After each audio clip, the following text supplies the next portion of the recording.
દરેક નીતિની સામે કાયદાની રીતે ઊભો રહેતો SSK ન્યૂઝ ચેનલ।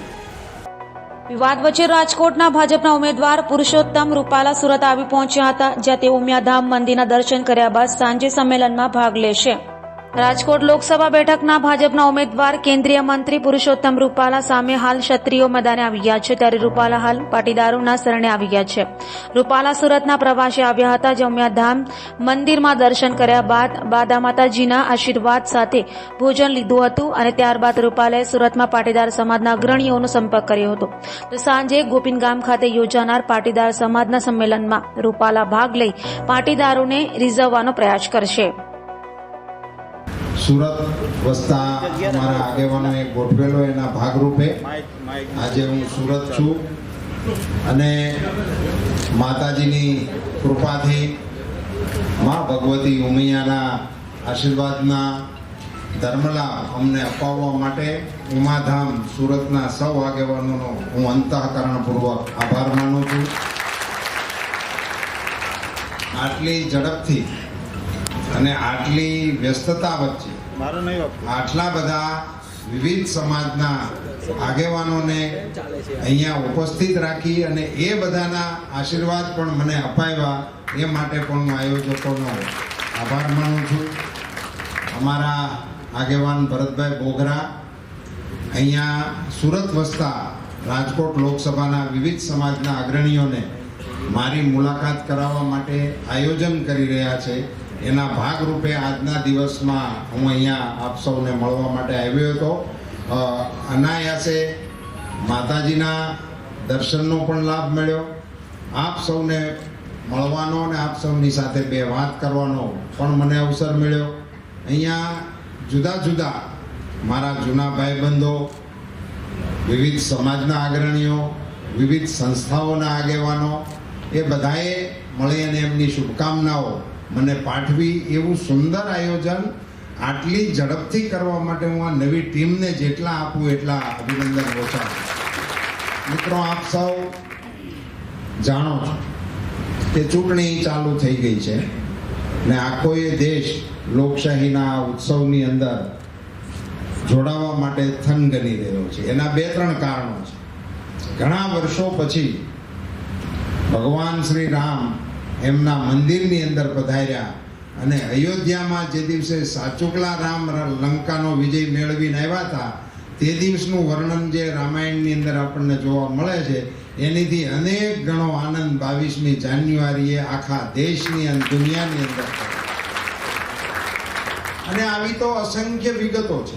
આજે દેશની જનતા નરેન્દ્રભાઈ મોદી સાહેબની પડખે અડીખમ રીતે ઊભી છે। એની મતદાનની તારીખો જે જુદી જુદી નીકળી છે એ તારીખો પ્રમાણે મતદાતાઓ પોતે સજ્જ થઈ રહ્યા છે। હું અહીંયા સવારથી સુરતની અંદર નાગરિકોને મળવાના મારા કાર્યક્રમો ચાલી રહ્યા છે। જે પ્રકારનો ઉત્સાહ અને ઉમળકો અહીંના આગેવાનો દેખાડી રહ્યા છે એના આધાર ઉપર સમગ્ર રાજ્યની અંદર, કારણ કે સુરત એક એવી જગ્યા છે કે અહીંયા હું શરૂઆતમાં ભાષણો કરવા આવતો ત્યારે એવું બોલતો કે હું મિની સૌરાષ્ટ્રની અંદર ભાષણ કરું છું। જ્યારે 95-2000 એવો સમયગાળો હતો ત્યારે, અને હવે હું ગર્વપૂર્વક કહી શકું કે હું સુરતમાં વાત કરતો હોઉં તો હું મિની ઇન્ડિયામાં ભાષણ કરી રહ્યો છું। આજે સુરતની અંદર કોઈ રાજ્યનો નાગરિક અહીંયા ના હોય એવું સુરતમાં નથી। હિન્દુસ્તાન ભરના નાગરિકો વ્યવસાય માટે, ધંધા રોજગાર માટે અહીંયા આવ્યા છે, અહીંયા સ્થિર થયા છે અને અહીંથી પોતાના પરિવારોને કમાઈ અને એના રાજ્યમાં એને આગળ વધવા માટેની તકો પૂરી પાડતા હોય એવા સુંદર દ્રશ્યો આપણને સુરતની અંદર જોવા મળે છે। એક પ્રકારે સુરતને કારણે આખા એ દેશની અંદર આપણા રાજ્યની પણ આબરૂ। આજે સુરત ખાતે સમગ્ર રાજકોટ લોકસભા મત વિસ્તારમાંથી અલગ અલગ ગામના લોકો જે અહીંયા સ્થાયી થયા હોય એવા દરેક જ્ઞાતિ, દરેક સમાજના લોકોને મળવા માટેનો આદરણીય રાજકોટ લોકસભાના ઉમેદવાર રૂપાલા સાહેબનો આજનો કાર્યક્રમ રાખવામાં આવેલો છે।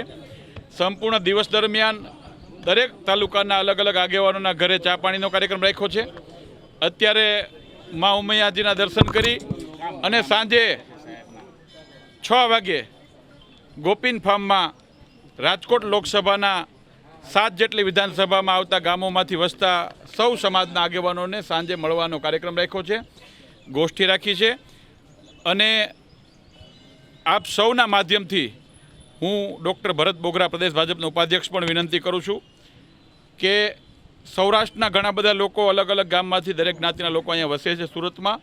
સૌ સૌરાષ્ટ્રવાસીઓ અને સુરતવાસીઓ આદરણીય નરેન્દ્રભાઈ મોદી સાહેબના નેતૃત્વમાં 7 તારીખે જે મતદાન થવાનું છે, ભારતીય જનતા પાર્ટીને મત આપે એવી અપીલ કરવા માટે પણ આવ્યા છે.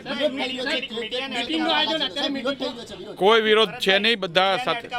નહીં કોઈ સાંભળો, એક મિનિટ. મીડિયાને અટકાવવાનો વિષય જ નથી. સાંજે પણ હું આમંત્રણ આપું છું, બધા પધારજો, સાથે ભોજન કરીશું અને આખો કાર્યક્રમને લાઈવ કરશું.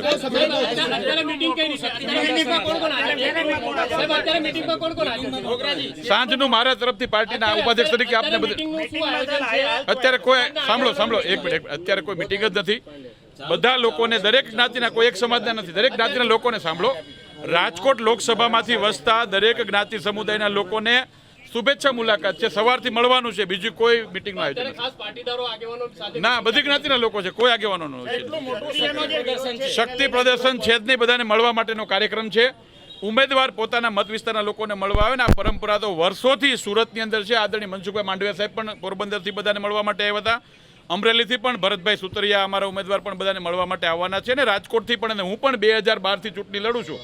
દરેક ચૂંટણી વખતે સુરતમાં વસતા લોકોને મળવા માટે અમે આવીએ છીએ. ને અમારી આગેવાનોની પરંપરા હોય છે ને અમે મળીને સુરતમાં વસતા લોકોને સમગ્ર ગુજરાતમાં જ્યાં એમનું મત હોય ત્યાં એમના સાથે જોડાયેલા લોકોને મત આપવાની અપીલ કરતા હોય છે. ને આ તો વર્ષોની પરંપરા છે.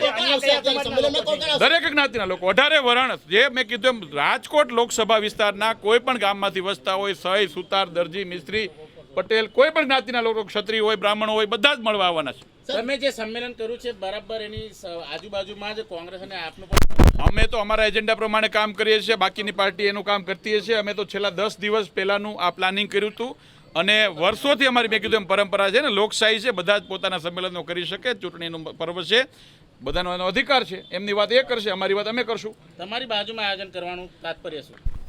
મેં કીધું એમ, દરેક વ્યક્તિ એને જ પૂછવું જોઈએ તમારે. અમે તો નરેન્દ્રભાઈ મોદી સાહેબના નેતૃત્વમાં જે રીતે દેશ પ્રગતિ કરી રહ્યો છે, નરેન્દ્રભાઈને મજબૂત કરવા માટે સમગ્ર સૌરાષ્ટ્રવાસીઓ જે રીતે થનગને છે એની અપીલ કરવા માટે આવ્યા છે. આભાર. દરેક નીતિની સામે કાયદાની રીતે ઊભો રહેતો SSK ન્યૂઝ ચેનલ